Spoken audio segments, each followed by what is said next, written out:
आज हमारे बटोत की पब्लिक की तरफ से हमारा एक प्रोटेस्ट था, जो नाशरी टनल के सामने जो प्रोटेस्ट रखा हुआ था, जो सडनली उन लोगों ने टोल डबल कर दिया। National highway authority of India ने अपनी मनमानी से एक ओपन लूट मचा के रखी है, लोगों को परेशान किया जा रहा है। लोगों के पास गाड़ियों में तेल डालने के पैसे नहीं हैं और डबल टोल वो कहाँ से देंगे। तो हमारी यही डिमांड है, सबसे पहले तो वो डबल टोल जो है हम बिल्कुल उसके ख़िलाफ़ हैं, वो लोगों से वसूला जा रहा है वो बंद किया जाए।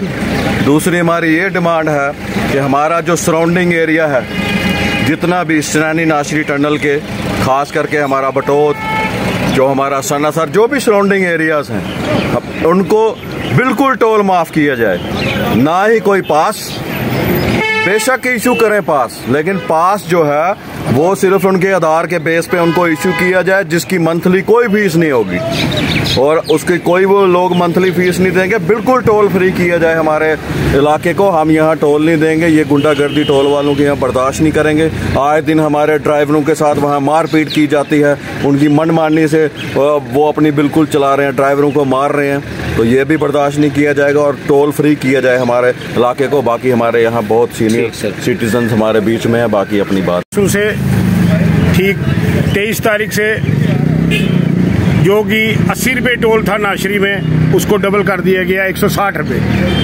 मैं खुद परसों जब जम्मू की ओर गया तो मेरा टोल 160 रुपये काटा गया। मैंने सोचा टोल वालों को गलती लगी है, लेकिन जब पूछा गया चनैनी में जाके तो वो बोलने लगे नहीं जी, रातों रात टोल को डबल कर दिया गया। सोचने समझने वाली बात है कि रातों रात टोल को डबल किया गया, ना कि 10 रुपये बढ़ाए गए, 20 रुपये बढ़ाए गए, बल्कि उसको एकदम डबल कर दिया गया। मैं तो समझता हूँ ये सरासर ज्यादती है, लोगों के साथ खिलवाड़ है, लोगों को लूटा जा रहा है और इस लूट को फिर से अदा किया जाए और 80 रुपये टोल बराबर किया जाए।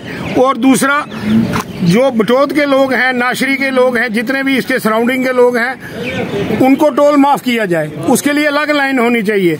और जो माफ टोल है वो आधार कार्ड के ऊपर हुआ जाए, चाहे वो नंबर गाड़ी जम्मू की हो, हरियाणा की हो, दिल्ली की हो, बानिहाल नंबर की हो, लेकिन आधार अगर उसका बटोत का है तो उससे कोई पैसा वसूला ना जाए।